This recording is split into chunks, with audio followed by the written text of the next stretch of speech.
Hello everyone, Assalamualaikum semua. Hari ini cikgu nak kongsikan berkaitan dengan PPSI.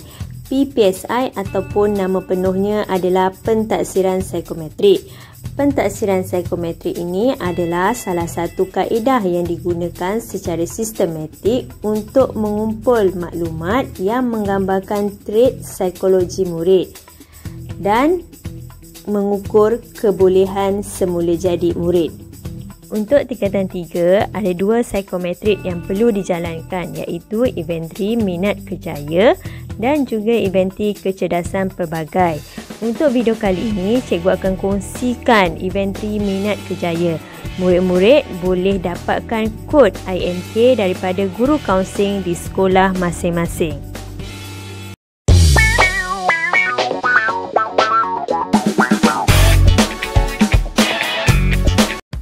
Kita pergi sedikit berkaitan dengan penjelasan IMK. IMK ini dia melihat kepada 6 jenis persekitaran pekerjaan yang menyokong personaliti individu dan didominasi oleh salah satu daripada 6 jenis personaliti. Personaliti tersebut adalah realistik, investigatif, artistik, social, enterprising, conventional atau nama ringkasannya adalah RIASEC. Selalunya, individu akan mencari persekitaran pekerjaan selaras dengan personaliti.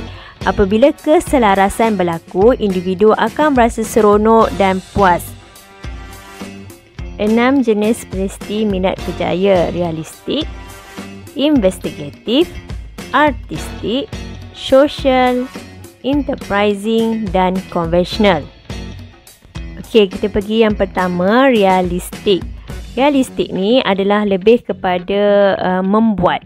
Persekitaran pekerjaannya memerlukan kemahiran praktikal dan mekanikal, berminat bekerja dengan objek, haiwan, mesin, peralatan dan tumbuhan, mempunyai kemahiran baik menggunakan peralatan, lukisan mekanikal, mesin atau haiwan, menghargai objek praktikal yang boleh dilihat dan disentuh dan lebih suka bekerja di luar bangunan. Okey, kita lihat kepada contoh pekerjaan realistik, antaranya jurutera, juruteknik elektronik, ahli perkebunan, jurubina, pengatur cara komputer, chef, atlet, ahli bomba dan penyelamat, operator mesin, juruterbang, pustakawan dan sebagainya.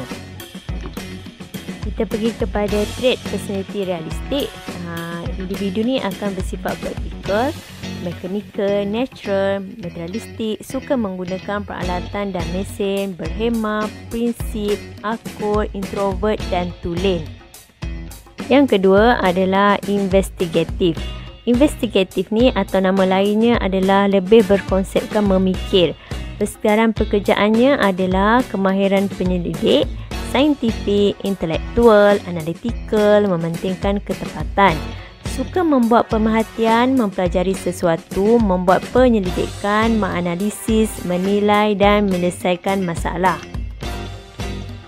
Individu ini sangat menghargai sains dan matematik, melihat diri sebagai seorang yang saintifik, tepat dan intelektual, meminati kejayaan saintifik dan bercorak teknikal. Okey, antara contoh pekerjaan investigatif, kalau siapa yang berminat untuk menjadi doktor atau pegawai perubatan, investigatif merupakan salah satu komponen penting dalam minat kerjaya. Ahli farmasi, ahli ekonomi, ahli kaji cuaca, ahli kimia, angkasawan, pendidikan sains, profesor, guru sains dan matematik dan sebagainya. Trait personaliti individu yang kecenderungannya investigatif, dia seorang yang sangat memerhati, teliti, bersifat analytical, intelektual, optimis, ingin tahu, introvert dan juga jitu, serta rasional. Ketiga adalah artistik. Kalau kita lihat, artistik ni adalah ciri-ciri orang yang suka mencipta. Persekitaran pekerjaannya memerlukan daya intuisi yang tinggi, original, bersifat bebas, artistik dan kreatif.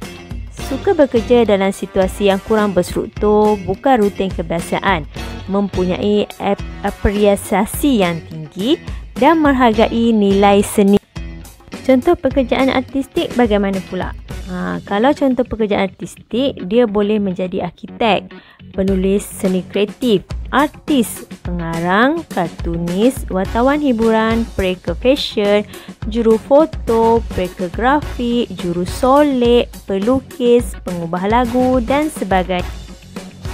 Kita tengok ya, trait personality artistik, seorang yang mempunyai imaginatif, iaitu imajinasi yang tinggi, bersifat tulen, idealistik, mempunyai kebebasan, inginkan kebebasan, estetika, sensitif dan sebagainya.